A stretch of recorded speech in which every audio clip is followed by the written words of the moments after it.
Rabbil alamin va salatu vassalamu ala xayril xalqi Muhammadin va ala alihi va ashabihi ajmain. Amma ba'd. Assalomu alaykum va rahmatullohi ta'ala va barakatuh. Payg'ambarlar qissalaridan mana bugun inshaalloh Nuh alayhisolamning qissasiga yetib kelgan bo'ldik.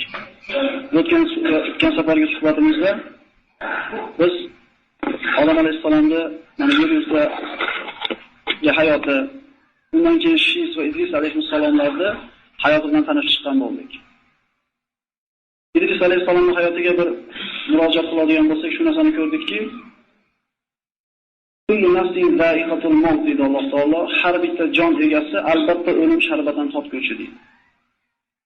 Ya'ni u xoh payg'ambar bo'lsin, xoh oddiy inson bo'lsin, boy bo'lsin, kambag'al, yosh yoki qari bo'lsin, albatta o'lim sharbatidan totishligini mana Alloh taolo Qur'onda marhamat qilayotgan ekan. Hatto Idris alayhissalom mana shu o'limdan qochishligining sababi shu bo'ldiki, İdris alayhissalomning zamonida yashaydigan hamma odamlar topadigan savobni Alloh taolo İdris alayhissalomga har kuni yozishligini va'da qilganda, uzoqroq umr ko'rishlik paydo bo'lib qoldi. Lekin Alloh taoloning taqdiri ekan, ana shu o'ziga muvakkal qilingan farishtalar bilan 4-osmonga ko'tarilganda, jon ana shu 4-osmonda olindi. Va rafa'nahu makanan aliyya dedi Alloh taolo. Bu yerda o'tirganlar 100 yil burun birortamiz yo'q edik yer yuzida. Va 100 yildan keyin birortamiz qolmaymiz. Lekin miyasi bo'lsinki, insoniyat ana shu o'lim degan Alloh taoloning bir belgilab qo'ygan taqdirni esdan chiqarib qo'yganda, kimligini va dunyoga nima kelganligini esdan chiqarib qo'yar ekan. Alloh subhanahu va taolo dunyoga imtihonga kelganligimizni esdan chiqarmaydiganlar qatorida qilgan bo'lsin. Insonlar bir necha qismga bo'linar ekan. Insonlar bor ekan, dunyoda yashashlik mobaynida bizni jannatimizdan, do'zaximizdan mana shu dunyoda ekan. Ular kofirlar ekan. Insonlar bor ekan, bu dunyo oxirat diyorining ekinzori deb qarar ekan. Ya'ni mana shu ekinzordan o'zini Dorul Baqosiga abadiy bo'lgan maskaniga olib ketadigan amallar bilan ovora bo'lar ekan. Yahyo ibn Zakariyoning oldiga iblis kelar ekan. Hadislarda rivoyat qilinadi va Yahyo alayhissalom iblisdan so'raydi. Ey iblis, senlarni huzuringda biz insonlarni necha toifaga bo'lasizlar? Iblis alayhissalom aytadiki, sizlar insonlar toifasi, biz iblisning va shaytonlarni huzurida 3 ga bo'linamiz. Bir toifasi shunday insonlarki, insonlarni xuddi sizlarning yosh bolalaringlarning qo'lidagi to'p singari ular bizning qo'limizda. Xohlagan ishimizni qildiramiz ularga. Ulardan ko'nglimiz to'q. Ikkinchi toifasi sizlarga o'xshagan payg'ambarlar, ular ma'sum. Alloh taolo ularni bizdan saqlab qo'ygan, ularda hech qanday bir ulushimiz yo'q. Uchinchi toifasi, bu eng og'iri, o'shunday insonlarki, biz ularni u yog'idan o'tib, bu yog'idan o'tib gunohga chaqiramiz, gunoh qildiramiz, hojatimizni qazo qiling deb xursand bo'lib turgan paytda Alloh taologa qaytadi-da, istig'for aytadi, Alloh taolo gunohini kechirib yuboradi. Na ulardan umidimizni uzib ham qo'ya olmaymiz, na mahkam yopishdan ola olmaymiz. Biz alhamdulillah unaqa kofirlardan qilmadi Alloh taolo sizlarimiz. Payg'ambarlardan ham qilmadi. Endi mana shu 3-chi toifa bo'lishiga harakat qilishimiz kerakki, inson ba'zida bilib, bilmasdan gunoh qilar ekan, lekin Robbisiga qaytishligi bilan Alloh taolo kechiruvchi ekanligini topar ekan. Qur'onda Alloh taoloning mana 99 ta ismi sifati zikr qilingan bo'lsa, Rahmonur Rohim, G'ofurur Rohim, oyatlarda oxirida zikr qilingan. Mana shu Alloh taoloning ism sifatlari Qur'onda eng ko'p zikr qilgani qaysi desak, G'ofurur Rohim degan sifatni topamiz ekan. 56 marta mana shu G'ofurur Rohim sifati zikr qilingan. Hech qaysi ism sifati bunchalik ko'p zikr qilingan emas. Jannatga hech kim amal kirishga kifoya qilmaydi, magar Alloh taolo o'zining rahmati bilan o'rab olgandagina kiramiz. Shuning uchun Parvardigorimizni G'ofurur Rohim ekanligini esdan chiqarmaylik va tavbada doimiy bo'laylik. Bugungi suhbatimizda biz Nuh alayhissalomning suhbatini gaplashamiz deb aytdik. Mana Idris alayhissalom Qobilning zurriyotini qirib tashladi. Yer yuzida faqat yaxshilar qoldi. Mana ba'zida shunday o'ylar kelib qoladi-da, agar yer yuzida yomon odamlar bo'lmasa nima bo'lardi ekan? Ertalab uyg'onsak hamma bir Allohdan qo'rqadigan taqvodor bo'lib qolsa, qanaqa hayot bo'lardi ekan degan bir xayollar keladi. Agar shunday bo'lib qo'yganda ham iblisga Alloh subhanahu va taolo qiyomatgacha yashashlikka muhlat berdi. Ana shu yaxshi odamlarning ichidan yana yomonlarni chiqarib olgan ekan. Odam alayhissalomdan keyin Nuh alayhissalomgacha 1000 yil o'tgan. Mana shu 1000 yil ichida odamlar shirk keltirmagan Allohga. Hamma tavhidda bo'lgan. Kana an-nasu ummatan wahida dedi Alloh taolo. Odam o'ldirishlik bo'lgan, boshqa mayda gunohlar bo'lgan, lekin Alloh taolo kechirmaydigan shirk gunohi bo'lgan emas. Shuning uchun Alloh taolo aytibdi, Nuh alayhisalomgacha insonlarning hammasi bitta ummat, tavhid ummati bo'lgan. Nuh alayhisalomning qissasida insoniyat hayotiga shirk qanday kirib kelganligi haqida ma'lumotlar keladi. Mana Alloh taolo Qur'onda marhamat qiladi, astagfirullah, va qalu la tazarunna alihatakum va la tazarunna waddan va la suwa'an va la yaghus va ya'uq va nasra. Ya'ni o'zingizlarda olihlar bo'lgan Vud, Suwa, Yag'us, Ya'uq va Nasrda hargiz qo'ymaylar dedi Nuh alayhisalom davridagi podsho. Bu kishilar kimlar bo'lgan? Mana shu oyatda ismi aytilayotgan Vud, Suwa, Yag'us, Ya'uq va Nasr. Bu kishilar Nuh alayhisalomdan avval yashagan solih kishilar ismlari bo'lgan. Shirk qanday kirib kelgan insoniyat hayotiga? Shunga e'tibor beraylik. Bu ana shu ismi zikr qilingan 5 ta inson o'zini zamonasining zo'r allomalari, solih kishilari bo'lgan, odamlarni Alloh taologa targ'ib qilib da'vat qilgan. Va har bittasini o'zini da'vat qiladigan joyi bo'lgan. Ya'ni Vod degan odam mana ko'chani narigi boshida masala qilsa, da'vat qilsa, yana bittasi o'rndan boradi. Ular mana shu 5 ta kishi o'zini umrini yashab tugab o'tib ketganlaridan keyin iblis ana shu ular o'tib ketgandan keyin ana shu 5 ta kishining zamondoshlari bo'lgan kishilarga inson suratida keldi-da aytdiki, kelinglar. Bu odamlarni esdan chiqarmaylik. Bizni Allohga da'vat qilganlar. Ularda nomi esimizdan chiqib ketmasligi uchun ana shular o'tirib bizga pand nasihat qilgan joylarda o'shalarning nomini atab qo'yaylik. Ya'ni falonchini toshi, falonchini daraxti, falonchini do'mi deb turib mana shu 5 ta odamning nomi bilan 5 ta joyda nomlab qo'yishdi. Bu chi mana shu avlod, mana shu 5 ta kishini tanigan avlod. Tirik paytida bu joylarga ibodat qilinmadi. Chunki ular ana shu 5 ta kishi haqida ilmi bor edi, kimligini bilishar edi, ibodat qilishmadi.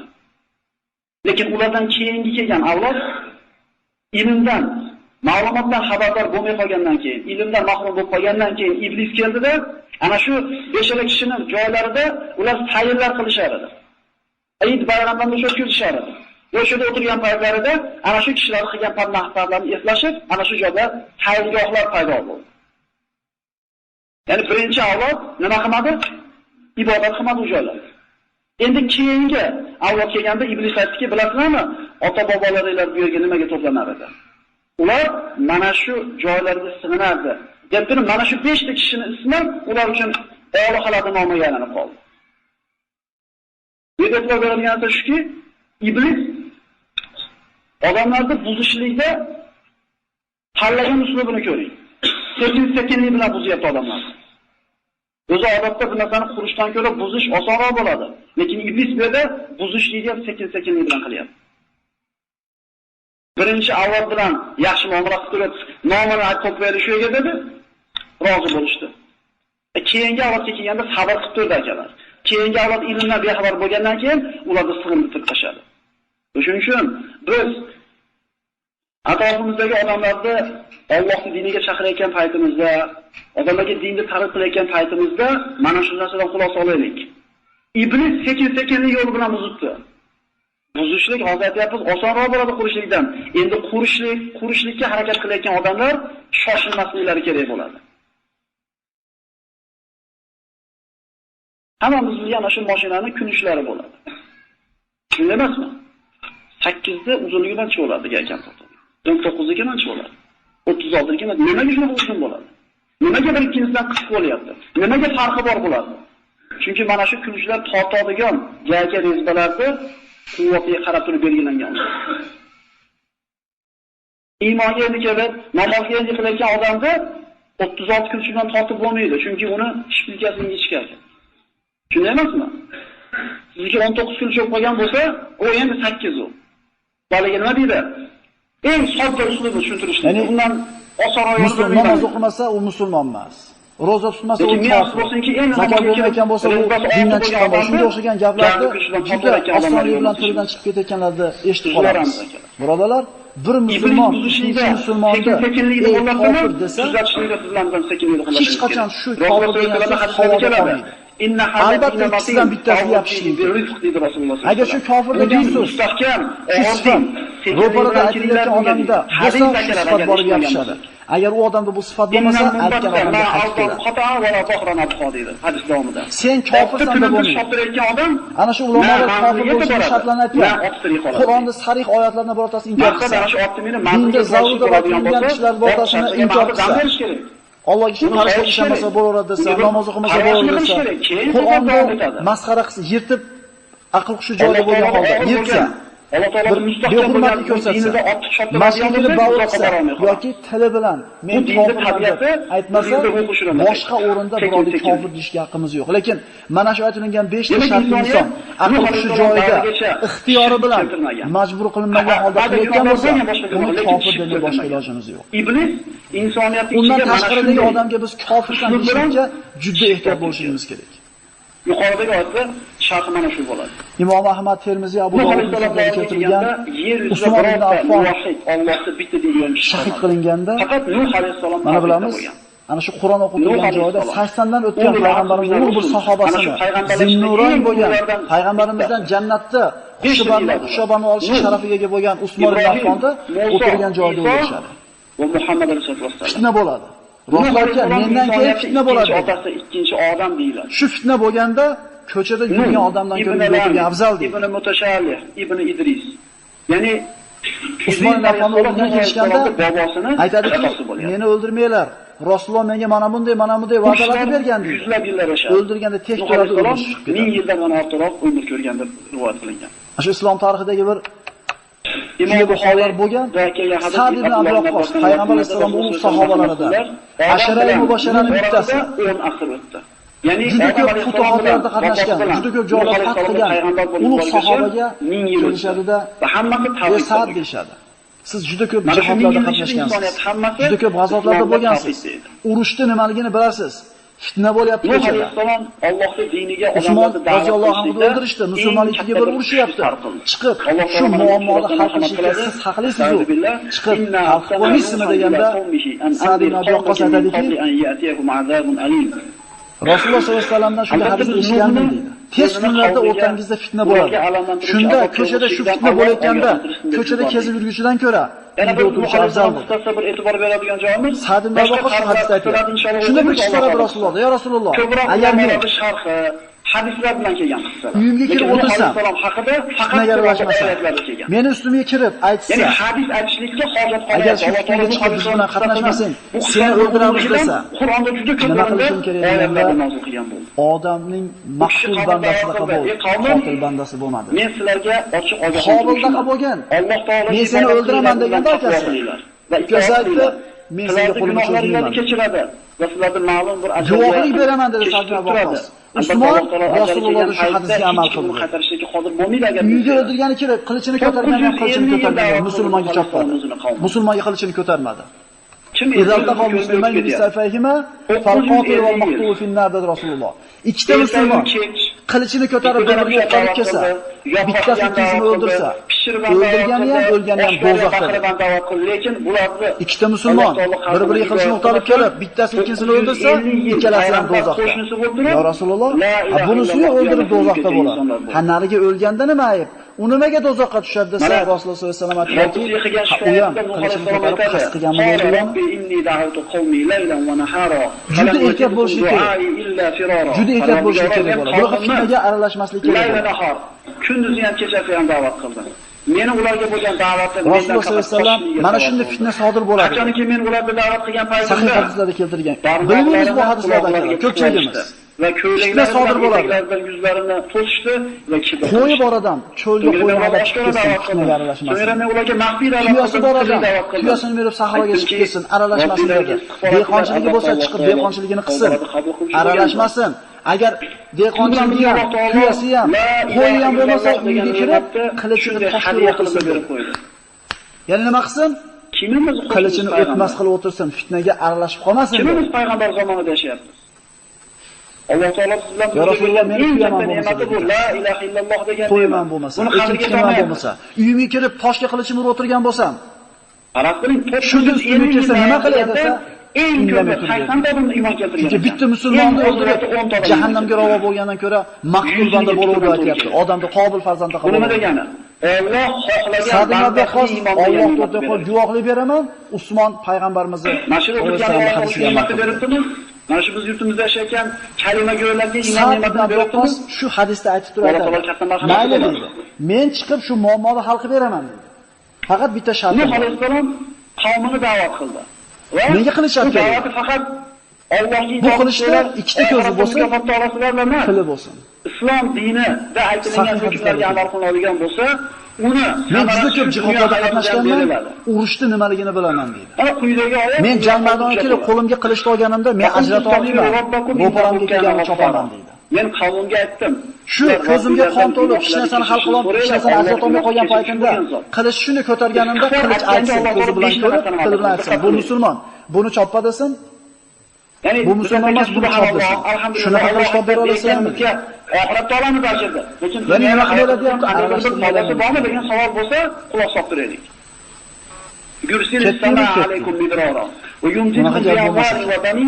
Rasululloh sollallohu alayhi vasallam odamni maqtul bandasi bo'lib qo'yadi deyapti. O'ldirgan bitta musulmon. Endi uyga o'g'ri kelishi boshqa masala. Agar shuni sariyaga kelgan bo'lsa, uyga o'g'ri kelgan bo'lsa, uyga bosib turgan bo'lsa, bu o'g'ri bilan olishib o'lsa shahid bo'ladi degan payg'ambar vasallam. Qur'onda har bitta oyatini yotolmaydi. O'zimiz o'rab. Iymon keltirganmiz bunga. Agar shu da'vo chunki bitta o'zini molini himoya qilib bo'lsa shahid bo'lib ketadi. Shahid bo'ladi chunki hayotga o'g'irlik degan zulmni yo'lini ko'rsatib bordi. Bu shahid bo'lib hisoblanadi. Bo'libdi jo'nataman deydi.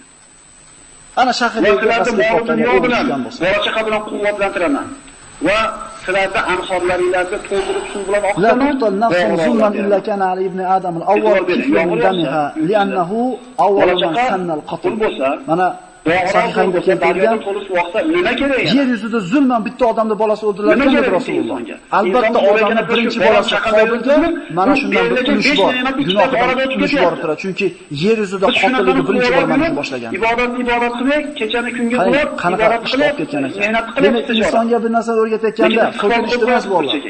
Kalimani o'rgatib qo'yaylik jiyanlarimiz. Biz 10 soat 8 soat ishlab turib, yarim soat o'rgatib qo'yaylik. Ko'chadan keling.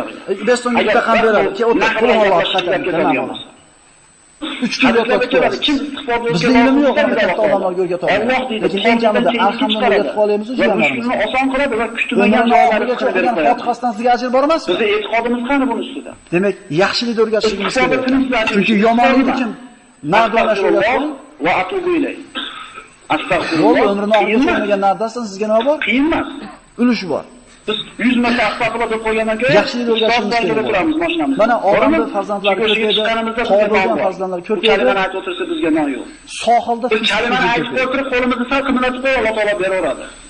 Odam alayhisalom lekin men afsus bo'lsinki biz mana shu moddiy tarbiya ostida bir taslanib qolganligimiz uchun teva bilan aloqa. Lekin 960 yil yashadi.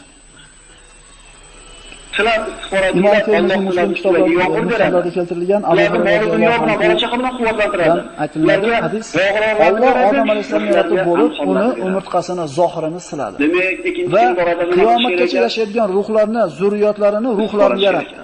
Bolam chaqalgan odamlar ruhni peshonasida nur yaratdi dedi Rasululloh. Shundan o'ng quloq so'ng quloq yozib olaylik. Odam alayhisalom qarabda ana shu ruhlar ichida bitta ruh peshonasidagi nurni hatto bir chiroyligini yoradi. 70 martadan istiqoratga bir o'tgan. So'radi Odam alayhisalom: "Ey Parvardigoro, u gunohlar kechirilgan. Kim bular?" dedi. "Seni qiyomatgacha yashaydigan zurriyotlar. Tashqari 5 ta narsa. Ana shu peshonasidagi nuri boshqalarnikidan chiroyli bo'lib turganga qarab, bu kim deganda, bu zurriyotingizni oxir zamonda yashaydigan farzandingiz. Bu Davud alayhisalom dedi. O'sha Davud alayhisalomda zamonda oxirida davrida bir kofir podsho yashagan. U kofir podsho Nuh alayhisalom ketganligi qiyomat alomatlaridan bittasi birodarlar. Kecha Ramazon bo'ladi deya turdik. Alloh taologa shukr qilib Nuh alayhisalom qala Nuh robbi innakum asawli wattaba man lam yazidhu maluhu wa waladuhu khasara va makaru makran. Parvardigoro, ular menga osiy bo'ldi qavmim. Dunyo hayoti bilan dunyo fantastiyasi og'irib ketyapti, vaqt o'tib ketganini qarayapmiz. Agar qor yog'masa, 1 yil o'tganini bilmayapmiz. Agar o'rik gullamasa, 1 yil o'tganini bilmayapmiz. Qiyomat alomat emasmi? Biz ham makr qildik deydi. Makrdan eng yaxshini Alloh. Shunda ana shu peshonasidagi nuridan ajralgan Odam alayhisalom Parvardigor bu farzandimning umri necha yil deganda 60. Ana shu kofir podshoh o'zini qavmiga hukm chiqardi. Zid min umri 40 sana. Men umrimdan 40 yil qo'shib qo'ygan unga. Ana shu umridan 40 yil qo'ymaylar. Allohga quloq solmaylar. Alloh ana shu butlarga ibodat qiladilar. Odam alayhissalom umri 960 yil o'tganda hadisda keladi, o'lim farishtasi uning oldiga keldi. Shunda har bitta payg'ambar mana shu 10 ta yoki 80 ta kishini mavzomi aksariyati kambag'al, bechora, notavon kishilar edi. Ya'ni odatda payg'ambarlarga kimlar iymon keltirgan? Qonni qulsog'ati odamlarga u xudo kerak bo'lmaganda nazarida. Chunki hamma nima qilyapti? Puli bilan hal qilyapti, tanish-bilishi bilan, amali bilan hal qilayotgan bo'ladi. Odatda Allohga muhtojligi bor odamlar iymon keltirgan ekan. Nuh alayhisalomga ham aksariyat iymon keltirganlar kambag'al bechoralar bo'ladi. Shunda ajoyib bir shart qo'yadi bu podshoh. Aytadiki, "Mana biz senga da'vat qilishga ruxsat beramiz. Sen bilan gaplashib o'tiramiz. Ehtimol senga iymon ham keltiramiz. Faqat bitta shartimiz bor. Ana shu atrofingdagi kambag'al, qalang'i, xasangi kishilarni nari qilasan. Ular xor, biz azizmiz. Ular past, biz balandmiz" deb ularni Nuh alayhisalomning oldidan haydashlikka taklif qildi. Endi dunyoda hamma o'zini boshqadan ustun deb biladi. Shunday emasmi? Hammamiz ichimizda shayton bormi? Men sendan bo'yim uzun deymiz ekanmiz. Men sendan pulim ko'p deymiz. Men sendan kuchliman, men sendan chiroyliman deymiz. Albatta qaysi narsamiz bilan boshqalardan o'zimizni nima qilamiz? Ustun deb bilamiz. Lekin insonda azizligi bu dunyo matosi bilan qanday shakl bilan belgilanmaydi. Alloh taolo nima dedi Qur'onda? Inna akramakum indallohi atqokum. Allohning huzurida sizlarning hurmati balandrog'inglar bu Allohdan ko'proq qo'rqqan taqvodorlaringlar dedi. Bu dunyoda hamma o'ziga bergan bahosi baland. Hech kim o'ziga past baho bermaydi. Albatta u yaxshi boshqalardan. Dedi u narxni Alloh taolo belgilasin ekan. Insonning narxi nima bilan belgilanyapti? Bizda ham shu o'lchov ishladimi? Biz o'zimizdan kimi pul kamroq odamni ko'rsak, men sevaroq ko'rishamiz. Bizdan mengaroq kiyinib kelgan odam ko'rsak, ularga hurmatini joyiga qo'ymaymiz. Qo'yinchi ana shu tashqi ko'rinishga qarab turib biz baho beramiz insonlarga. Bu ana shu yuzaki baho berishlik. Alloh saqlasin. Ala kimi narxi nechta pulligini Alloh subhanahu va taolo oldiga borganda taroziga qo'yganda o'lchanar ekan. Ungacha hamma o'ziga baho beraveradi. Eslaylar, Alloh bitta maxluq o'ziga baho beruvdi. Nima bo'ldi oxiri? Kim edi u? Shaytonmidi? Ana xoyrun minhu. Men undan yaxshiman deb nima bo'ldi? Seni undan yaxshiligini Alloh aytsin. O'sha uchun biz azizligimizni, bizni azizmasligimizni Alloh taologa o'lchovga solib bilamiz ekan o'zimiz. Ta'ala faqala al-mala'u alladhina kafaru min qawmihi ma naraka illa basharan mithluna wa ma naraka ittabaka illa alladhina hum aradinuna badiya ar-ra'i wa ma nara lakum alayna min fadl bal nadhunnukum kadhibin. Ana shu o'zini qavmini malolari. Malo degani bu bizni tilga o'rganda o'zini qavmini katakonlari degani. O'zini ana shu nuqta qavmidan bo'lgan malolar, kofir bo'lgan malolar. Aytishdiki, sizlarda bizni ustimizda hech qanaqa bir oshcha joylar yo'qligini ko'ryapmiz. Enu sen bizga o'xshagan bitta odamsan va senga ergashganlar ham ichimizdagi eng past, razil bo'lgan, hech qanday bir ovozga ega bo'lmagan kishilar ekan. Seni balki yolg'onchi deb gumon qilamiz biz deydi. Nuh alayhisalomga javob berdi. Ey qavm, agar Alloh taolo menga o'zini hujjati bilan, risolati bilan menga payg'ambarlik degan ne'matini bergan bo'lsa va sizlarga bu narsa ko'rsatilmagan bo'lsa va men sizlarni xohlamayotgan iymonga majbur qila olaymanmi? Bu degani hidoyat Allohning qo'lida ekan. U payg'ambar mingta mo'jiza ko'rsatganda ham Alloh bermasa hech kim iymon keltira olmas ekan. Bo'lmasa 950 yil qo'shnisi payg'ambar bo'ladi, bitta kalimani ayta olmaydimi? Kalima aytish xususida Abu Lahabga mana oyat nozil bo'ldi. Astagfirullah tabbat yada abi lahabin va tabba. Abu Lahabni qo'lisinsin, qurisin va sura oxirigacha. Mana Muhammadni yolg'onchi qilishlikka bizga imkon bo'ldi kofir Makka mushriklari. Abu Lahabga kelib aytishdiki, sen hech qachon iymon keltirmaysan ekan. Ke Muhammadni yolg'onchi qilamiz. Ana shu aytgan kalimasini qaytarib qo'y, Muhammad yolg'onchi bo'ladi dedi. Harkam urinmasin, ana shu la ilaha illalloh degan kalima kelmadi tiliga. Uni kim beradi? Bizga osonlik bilan tilimizdan chiqarib olgan kim? Bizni ish qo'ydi bu kalimani aytish uchun. Alloh taolo bizga hadiya qildi. Biz Muhammad alayhisolamga ummat qilaveradi, qadriga yetishimiz kerak bu narsa. Ey qavm, men sizlardan bu qilayotgan ishim uchun ajr so'ramayman. Meni ishim ajri Robbil alaminning zimmasida. Va menga iymon keltirgan kishilarni o'zimdan nar qilib haydamayman ham. Albatta ular Parvardigori yo'lini qo'shidir. Lekin men sizlarni johil qavm ekanligingizni ko'ryapman. Ey qavm, agar men ularni o'zimdan nar qilsam, Allohdan bir musibat kelsa, kim mendan u narsadan saqlab qoladi? Axir eslatma olmaysizlarmi? Va men aytmayman deb Nuh alayhisalom, meni qo'limda osmon yerda xazinalar, Allohning xazinalari bor va g'aybni bilaman deb aytmayman. Men farishta ham emasman. Va sizlar pastga urib to'g'ritmayotgan insonlarni, men o'zimdan nar qilayotgan kishilarni Alloh taolo o'zining yaxshiligidan mahrum qiladi deb ayta olmayman. Shu xivordan keyin qavm aytdiki, qalu ya Nuh qad jadaltana fa'istabta jidalana. Ey Nuh, ko'paytirib oldingmi talashib tortishlik. Fa'tina bima ta'iduna in kuntum minas sodiq. Agar rost payg'ambar bo'lsang, rost bizga bir azob kelishidan bizni qo'rqitayotgan bo'lsang, keltir shu baloyini. Allohning payg'ambariga ochiq nima bo'ldi bu? Chaqiruv bo'ldi bu. Qala innama ya'tikum bihillah in sha'a wa ma antum bimu'jizin. Alloh xohlasa yuboradi bu baloni va sizlar buni ham to'xtatib qola olmaysizlar.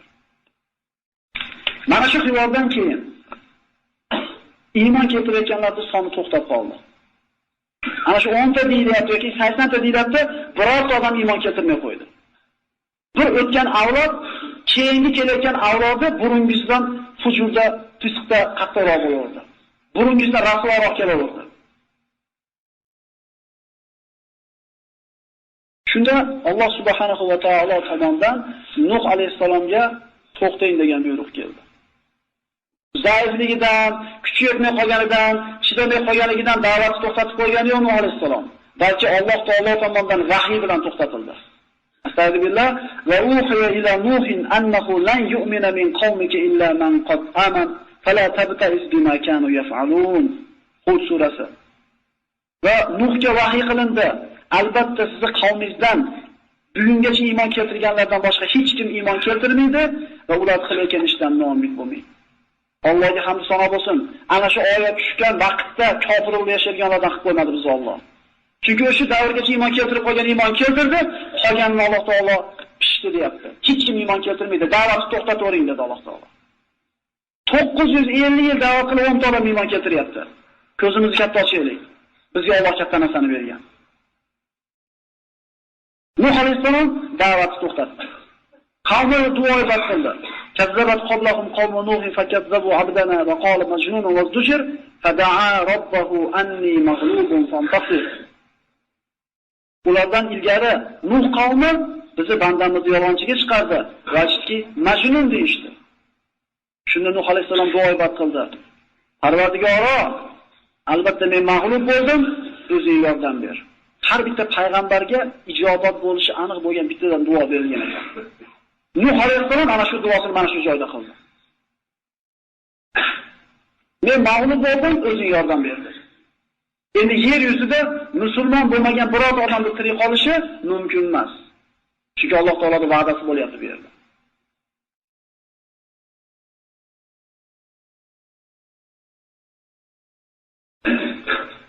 Nuh alayhisalom ana shu Nuh surasida Alloh taologa iltijo qiladi.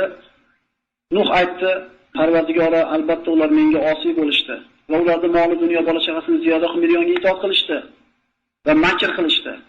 Va ana shu olxalarlarda Vod, Suva, Yag'us, Ya'uq va Nasrlarni qo'ymaylar deyishdi. Va juda ko'p kishilarni adashtirishdi. Ana shu qilgan xatolar tufayli cho'ktirildilar va jahannamga ravona bo'ldilar. Qala Nuh robbi la tadar ala al-ardi min al-kafirin dayyara. Alloh taolaga nido qildi, Parvardigor yer yuzida kofirlardan birortasini qo'ymagin. Xo'p, endi hech kim iymon keltirmaydi. Nuh alayhisalom nimaga duo qilyapti? Ana shu iymon keltirgan ozgina toifani ham ular adashtirishmasligi uchun Alloh taolodan ularni halol qilishligini so'radi. Alloh taolo mana shu duosidan keyin Nuh alayhisalomga kema qurishlikni buyurdi. Va wahayna ilayhi an isna'il fulka bi a'yunina va wahyina. Biz Nuhga vahiy qildik. Fulk yasang, fulk mana shu katta kema bizni vahiyimiz bilan, bizni ko'rsatmamiz bilan. Akalar Nuh alayhisalom birodar bo'lgan emas ekan. Bu qanday kemani quryapti? Alloh taolo aytayapti, men o'zim o'rgatib ko'raman sizga qanaqa qilib kema qurishni deyapti. Jabroil alayhisalom kelib, bu yerni bunday aralang, bu yerni bunday mixlang, bu yerni bunday randalang deb Jabroil alayhisalom kelib o'rgatib turdi. Kemani uzunligi 1 kilometrdan uzoqroq deyiladi akalar rivoyatlarda. Hozirgi kunda 1 kilometrlik kema faqat temirdan bo'lishi mumkin. Hatto hozirgi kundagi shunaqa bir texnologiya rivojlangan davrda yog'ochdan 1 kilometrlik kemani bilmadim endi. Yasash mumkinmikan?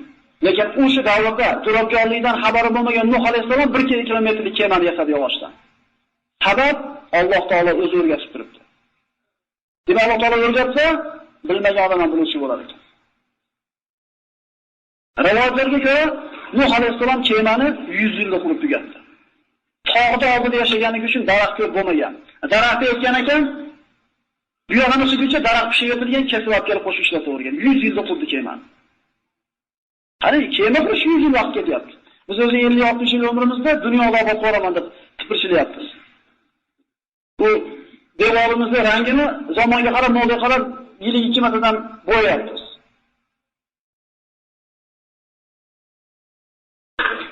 Kemani tog' ustiga qurdi Nuh alayhisalom. Albillah waqna'il fulka bi a'yunina va wahyina va la tukhatibna fil ladina zalamu innahum muraqun.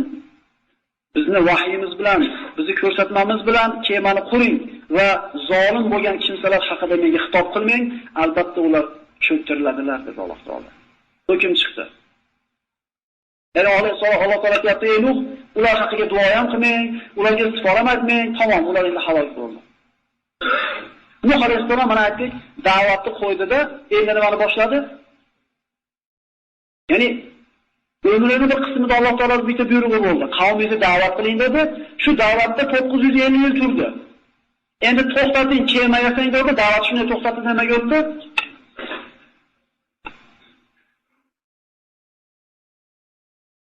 Hadislarda keladi, Nuh qavmi kelib Nuh alayhisalomni masxara qildi.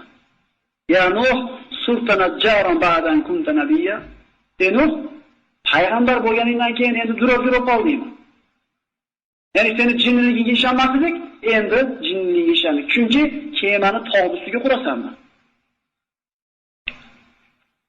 Astagfirullah va yasna'ul fulka va kullama marra alayhi mala'un min qawmihi sakhiru minhu. Kemani yasar ekan Nuh alayhisalom. Har safar ana shu qavmini malolar o'tgan paytda uni masxara qilishdi. Nuh alayhisalom aytdi: "Qala in tasxaru minna fa inna nasxaru minkum." Bugun sizlar kulyapsizlarmi? Biz ham sizlar ustilardan kulamiz ertak. Rasululloh sollallohu alayhi vasallam mana sahih hadislarda keladi, Ibn Abbosdan rivoyat qilingan kemani sifat haqida. Subhanalloh, shu kema bor ekan hozirgi kunda. Quloqimiz katta ochildi, shu kema bor hozir. Chunki Fir'avnning jasadi turibdi muzeyda. Wala qad taraknaha ayatan fa hal min mudakkir deyapti Alloh. Men ana shu kemani mo'jiza qilib, oyat qilib qoldirib qo'ydim. Fikr yuritadigan bormi deyapti Alloh taolo. E'tibor beringlar. Fir'avn cho'kkan mahallada u bilan birga qancha armiyasi cho'kdi, qancha temir ot yog'och aravasi cho'kdi. Nimaga hammasi chirib yo'q bo'lib ketdi shuncha ming yil ichida? Nimaga mana Fir'avnning jasadi qoldi?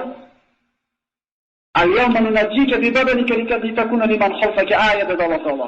Bugun dedi, iymon keltirdi Fir'avn. Eslaylik ishlarida. Cho'kayotgan paytda Musoni, Banu Isroil Robbisi iymon keltirdi, musulmonman dedi ham kalimani ham aytib oldi. Lekin Alloh qabul qildimi? Ba'zi o'tadi-yu. Ba'zi bir dindan bir shuncha bo'lgan odamlar, demak umrini oxirida la ilaha illalloh deb olsa, jannatga kirar ekan. Demak shu kalimani aytgan g'alonisi. Shu o'ylaganda aytsan bo'ldi ekan, masakan akalar. Hatto aytarsiz ham Alloh bersa, lekin qabul qilammikin Alloh? Fir'avn shu kalimani aytgan. Iymon keltirdim degan. Hadislarda keladi, Jabroil alayhisalom shu kalimani aytganda og'ziga suv urib turdim deydi. Fir'avnga bo'lgan nafratimdan. Sabab shu kalimani oxirigacha aytib yormasin, aytib olsa Alloh kechirib yormasin degan nafrat bilan suv urib turdim deydi. Aytdi ham, lekin Alloh qabul qildimi? Allohga va'da ekan, oradan necha ming yil o'tib Fir'avnning jasadi muzeyda turibdi. Nuh alayhisolamning qurgan kemasi bor hozirgi kunda. Mana shu video filmlar bor ekan. Turkiyaning tog'ida turadi bu kema. Ana shu bir tijorat bilan shu yurtlarga boradigan odamlar bo'lsa, bu surishtirib ko'rasizlar. Kemaning sifati. Nuh deydi Rasululloh sollallohu alayhi vasallam kemani Bo'g'do tog'i ustida yasadi. Kema tutgandan keyin to'fon sodir bo'ldi. Kemaning uzunligi bir Rasululloh sollallohu alayhi vasallam Bobom Nuh zirosida chig'anoq o'lchovida 300 ziro edi. Endi Nuh alayhisalom mana shu 60 metr, 50 metrga odam tasavvur qilganimizda taxminan 1 kilometrdan oshiqroq bo'lgan kemaning uzunligi. Yog'och kemaning uzunligi akalar. Eni 50 ziro, uzunligi 30 ziro deydi. Kema 3 tabaqadan iborat edi. Rasululloh sollallohu alayhi vasallam ta'riflashdi. Kemaning usti xuddi to'p singari yopiq bo'lgan, chunki osmondan suv tushishligi bor edi. Chunki Alloh taolo o'rgatdi bu kemani, akalar proyektini kim o'rgatdi? Alloh o'rgatdi. Kim ustasi bo'lib turdi bu Nuh alayhisalomda? Jabroil alayhisalom. Har bitta tabaqasini alohida eshigi bor edi. Bu kema hozirgi kunda mavjud. Va laqad taraknaha ayatan fahal min muddakir. Ana shu kemani sizlarga mo'jiza qilib qoldirib qo'ydim. Kema bor hozir. Fikr yuritadigan bormi deb Alloh so'rayapti. Hozirgi kunda mana shu o'tgan 20-asrda olimlar mana shu kemani topishgan. Yuqorida zikr qilingan sifatlarga ko'ra, payg'ambarimizning haq payg'ambarligi ko'ringki, payg'ambarimiz aytgandek sifatlar bilan shu kema. To'fon sodir bo'ldi. Alloh taolo to'fon boshlanishidan avval Nuh alayhisalomga bir alomat ko'rsatishligini aytdi. Ya'ni Nuh ana shu alomatni ko'rgan paytingizda barcha mu'minlarni va hayvonlardan, yer yuzida yashagan hayvonlardan bir juftini kemaga olib chiqing deb buyurdi.